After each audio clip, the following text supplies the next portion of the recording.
All right.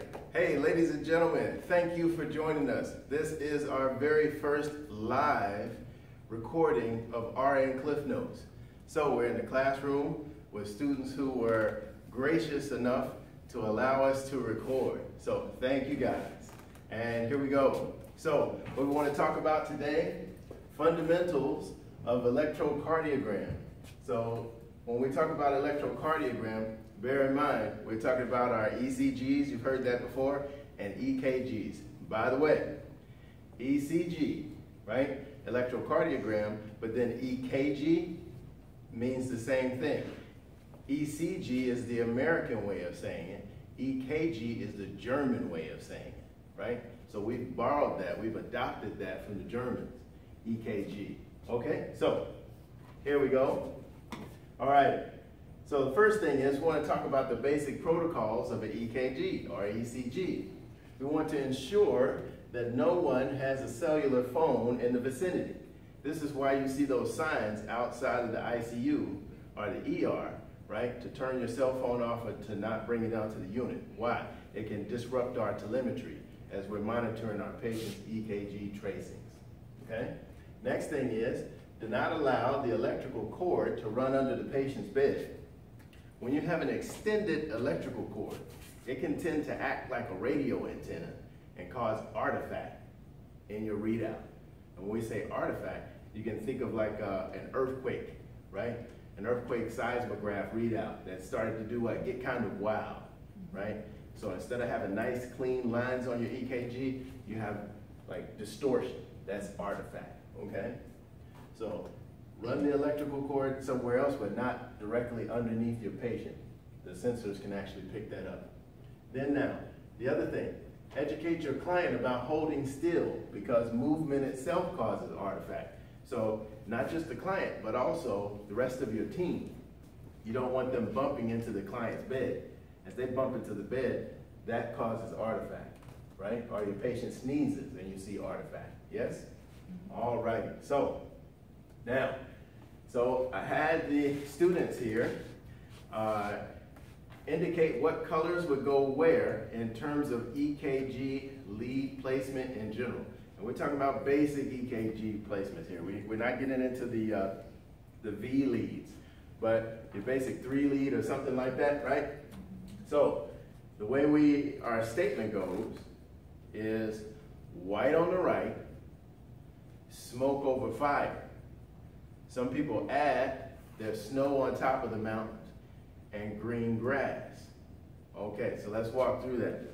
So we said what? White on the right, okay? And what? Smoke over fire. So if you look in the picture, right?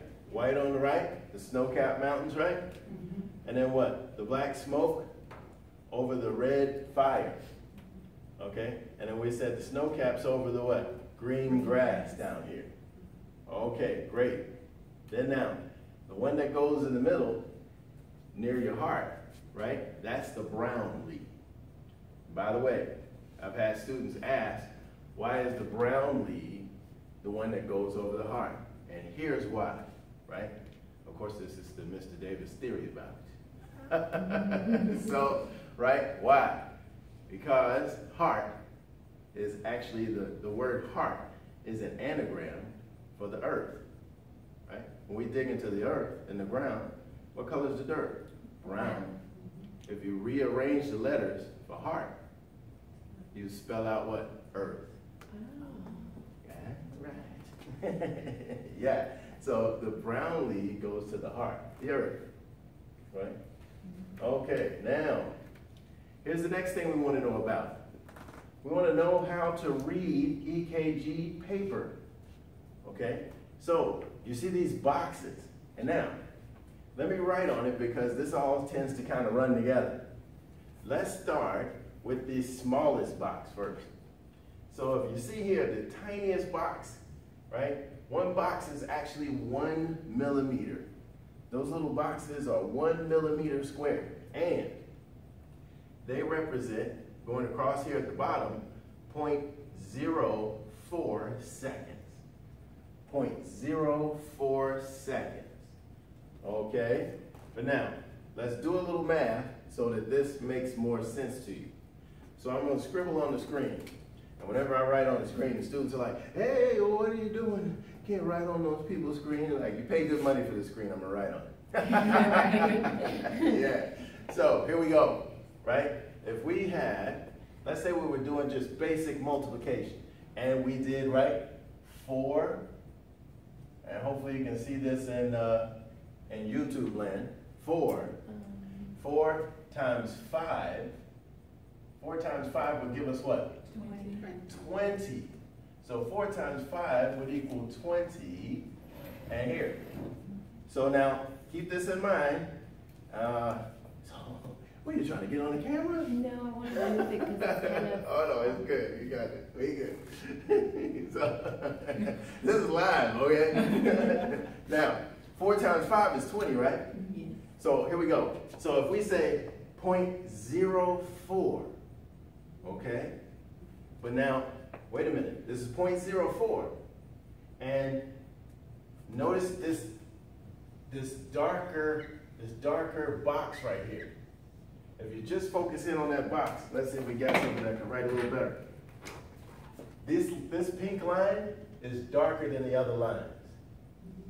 And it's trying to point this box out to you. This bigger box consists of how many boxes going across the bottom? 5. 1, 2, 3, 4, 5, yes? Yes. So 5, so what we're doing now is 0.4.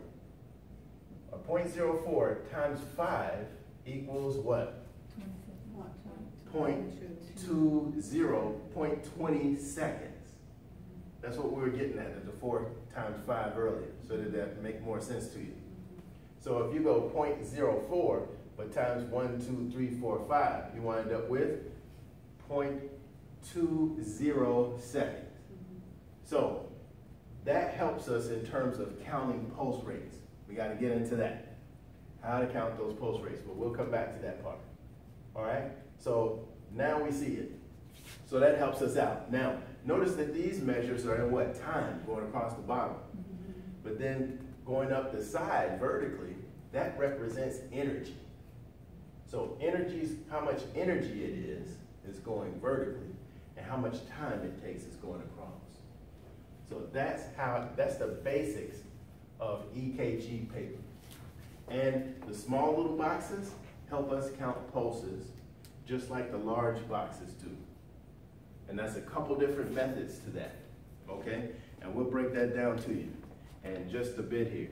So, going a little further, I also want to show you what a normal sinus rhythm looks like, right? So we said NSR, normal sinus rhythm. So wait a minute. Earlier we learned how to count the pulse. So don't say it out loud, but count it for yourself and write it down. If this was your patient you were taking care of, and we needed to calculate that patient's pulse. And you came up with how much? 80. 80, okay. So we're counting the R intervals, right? And by the way, for those that weren't with us earlier, we learned how to count this because this represents how long of a strip? 6 seconds. Oh. So this is a 6-second strip altogether, 6 seconds. And so these little dashes, in between these dashes, how many seconds are in there? 3 seconds. So 3 seconds in each one of these. Just so you know how to break this down. Now, if this is 6 seconds, and we count a person's pulse in a full minute, right? We got to multiply our R interval by how much? 10. Okay, so whatever we come up with, we're going to multiply it by 10. So let's see what we got. 1, 2, 3, 4, 5, 6, 7, and 8. Times 10 gives us a pulse of, like you said, 80. So our patient's pulse is 80. Okay, good job. Okay, good. So let's see. Now, here's what I wanted to do to get us ready for this next piece. As we start to move into the discussion of dysrhythmias, it's critical that you understand the 3 outright lethal rhythms. So, if you've been watching my videos for any length of time, you know that I speak to the medical magical numbers. And those medical magical numbers are 3, 4, 5, and 7. So, in this instance, we're working with 3, right? And we want to know what our trinity is when it comes to lethal rhythms to help us decipher the other rhythms, the other dysrhythmias. Okay, so what we got here, A is which one? So if we don't see any beating of the heart in there, what do we call that one? Asystole. Yes, thank you, right? Asystole. We said earlier, A means without, and we know that systole means to pump. So asystole means without pumping. And thank you all for not saying flatline.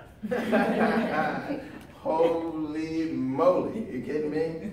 Flatline, somebody says flatline, and I'm just going, man, I just want to pass out. That's when people out at the bus stop, flatline, right? Asystole, okay. So we got asystole here. Now B, that one, remember earlier we were talking about what? QRS complexes, right? And they what? Shot up like that. And so basically what you see here is what? A bunch of wide ones. And so what this one is? Ventricular tachycardia. So this is VTach. So A was our asystole. And then B is what? VTach. Because, right? All we see are what? Ventricular is ventricular tachycardia. We don't see any P waves. We don't see any T waves, right? So, right? But now, while we're doing this, we know that this is a 6-second strip. Let's have you calculate this person's pulse for that 6-second strip, for that VTach. So count it to yourself, and then we'll compare our rates in a bit here. Let me get my picture. So, what's that? Oh, Jesus. Okay. All right. How many? 160. 160? Yeah. Did everybody get 160? All right, well, let's check it out. So, ooh, that was kind of questionable, huh? 1, 2, 3, 4, 5, 6, 7, 8, 9, 10, 11, 12, 13, 14, 15, 16. Yes. Times 10 from our 6-second strip. 160. Excellent. Excellent. Good job, guys. Right? But then, doesn't that put VTach into perspective? Ventricular tachycardia, right? 160. They're attacking away. If you took away 100, that would bring them down to like normal rhythm at 60. Then now, so that's VTach. But then C, remember earlier today, we were talking about when a dysrhythmia, there was fibrillation, right? And what happened? So there wasn't any effective pumping of the heart. There was just fibrillation. What kind of fibrillation do you think this is? Because remember, we got a, is it an upstairs problem in the heart or a downstairs problem in the heart? Atrial fibrillation. Oh yeah. It's like a whole bunch of P waves. It does look like a whole bunch of P waves. Right. But now, let me break it down to you so you'll understand. Now this is a great one to expand your mind off of. Here we go. So this one is actually vfib. But let me show you the trick to how to decipher that. It goes like this. Remember, when we were talking about that other video, and we were talking about the QRS, we said the QRS represented the upside down letter what? V. V. So now, notice something about this one. You don't see any of those. Right? So we don't see any of our QRSs. So what this says is, if you don't see those, then the ventricles are compromised. If these are missing, the ventricles are compromised. See? If these are actually in here like this starts to look more like a AFib. It would be AFib if we had QRSs present. So let that soak in for just a second here, right? So without QRSs, what's not pumping effectively? The ventricles aren't. So that's what? vfib. But if the ventricles are pumping, right? If the ventricles are pumping, then what's doing the quivering? The atrium. So see how that became kind of exaggerated, but you know what I mean? It still became like an AFib.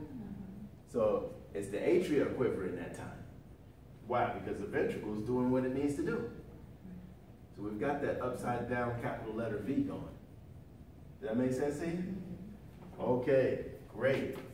So those are our three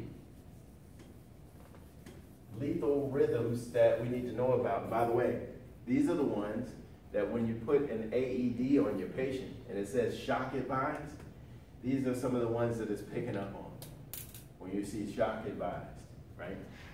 Likely it's one of these guys. Well, all right then. So that was that piece. And now we want to get into the actual dysrhythmias. Okie dokie. So we know our three lethals, but hold on. Now that I've erased it, take me back through. But let's go backwards. What's this one now? Ventricular fibrillation. Oh, ventricular fibrillation. Okay. And what's that one?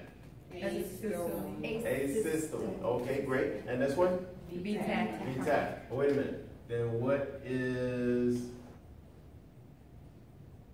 this one? AFib. Okay. All right, yeah, well, maybe you're ready for this next week. All right.